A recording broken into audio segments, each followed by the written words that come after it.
Ça, c'est Marie. Dans son quotidien, vous pouvez la croiser comme ça, mais aussi parfois comme ça.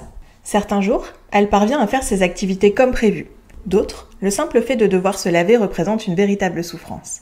Des situations comme celle avec son ami Gontran, ce n'est pas la première fois qu'elle le vit. Marie souffre de douleurs chroniques. L'Association internationale d'études de la douleur définit la douleur comme une expérience sensorielle et émotionnelle désagréable associée à ou ressemblant à celle associée à une lésion tissulaire réelle ou potentielle. La douleur, elle ne peut pas être réduite uniquement à un message envoyé par des neurones sensoriels parce qu'on a une lésion. La douleur, c'est plus large que ça. Et dès lors qu'elle est exprimée, elle doit être considérée. Dans la douleur, il y a une composante nociceptive, c'est-à-dire que nos nerfs ils envoient un message de douleur comme un signal « Attention, il y a une potentielle lésion ». Mais cette douleur, elle va être ressentie en fonction des caractéristiques que la personne va lui attribuer. Est-ce qu'elle est intense? Est-ce qu'elle brûle? La douleur, elle va être différente en fonction de la blessure qu'on s'est faite. Si on s'est tordu la cheville, on ne va pas ressentir la même chose, on ne va pas attribuer les mêmes caractéristiques que si on s'est brûlé.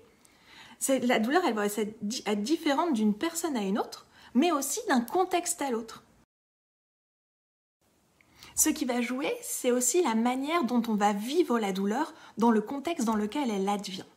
Si je suis avec des amis et que je chill, ou alors si je suis tout seul et que je vis une période un peu de stress, une même lésion, elle va pouvoir provoquer des douleurs différentes. Je ne vais pas ressentir la même douleur. Mais la douleur, elle va dépendre aussi de celle qu'on a vécue dans le passé. Ce qu'on a appris et encodé en mémoire. La douleur, c'est aussi les comportements que j'adopte quand j'ai mal. La douleur, ça a normalement un caractère adaptatif. Si je me casse le pied, la douleur, elle va être un message, un signal qui va être envoyé pour me faire sauter sur l'autre pied afin que j'abîme pas davantage mon pied cassé. Si j'ai mal au dos, instinctivement, je vais aussi éviter de trop bouger. La douleur, c'est tout ça.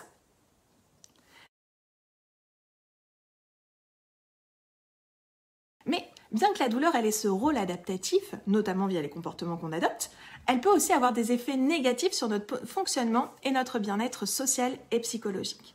Et c'est ce qu'on peut observer dans la douleur chronique. On parle de douleur chronique dès lors qu'elles adviennent depuis plus de 3 mois. La douleur, quand elle devient chronique, en fait, elle perd sa valeur de signal d'alarme qu'il faut faire quelque chose pour aller mieux et réparer ce qu'il y a à réparer. Les stratégies habituelles pour ici justement s'adapter et réparer, elles deviennent inefficaces puisque la douleur perdure. Et ces stratégies, elles peuvent même venir aggraver le problème.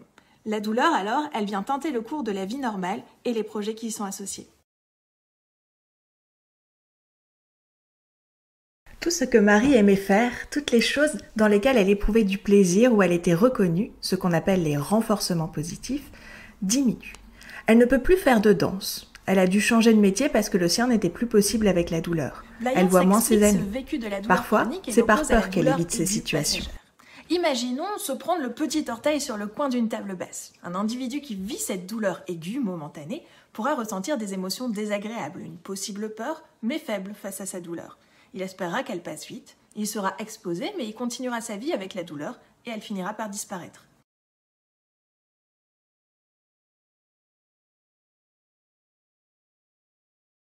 Reprenons l'exemple de Marie pour expliquer ce qui se passe dans le cas de la douleur chronique. Marie, elle souffre d'une maladie provoquant des douleurs chroniques depuis sa naissance, mais elle a vu ses douleurs empirer depuis 9 ans.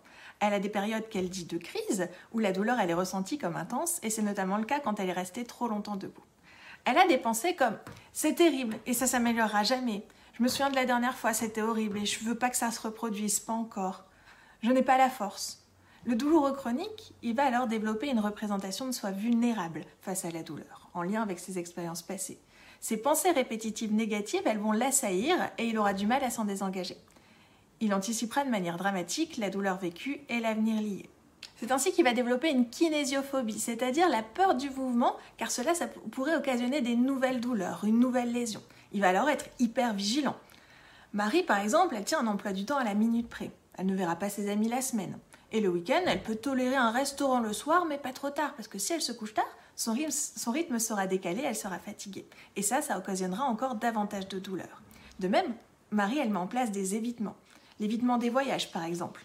Partir en vacances, ça signifie être assise dans la voiture pendant de longues heures, pas être sûre d'avoir un matelas et un oreiller confortable pour dormir. Et ça, elle en est sûre, parce qu'elle l'a déjà vécu. Donc autant rester chez soi, confortablement, plutôt que de partir. Au moins, elle sera bien. Cela occasionne donc des abandons d'activités, des situations qui lui faisaient du bien initialement. Ça entretient l'image qu'elle n'est pas capable. La preuve, voici la liste des choses qu'elle ne peut plus faire. Elle vous rétorquera « je ne peux plus partir en vacances, c'est trop fatigant ». Cette hypervigilance, ces évitements et l'absence de renforcement positif pourront mener au développement de troubles anxieux et ou de dépression qui, à leur tour, viendront teinter davantage l'expérience douloureuse vécue, rendant la douleur possiblement plus insupportable car ils joueront sur l'intensité, la valence et les comportements associés qui sont des éléments constitutifs de l'expérience douloureuse au-delà de la simple lésion physique ou physiologique.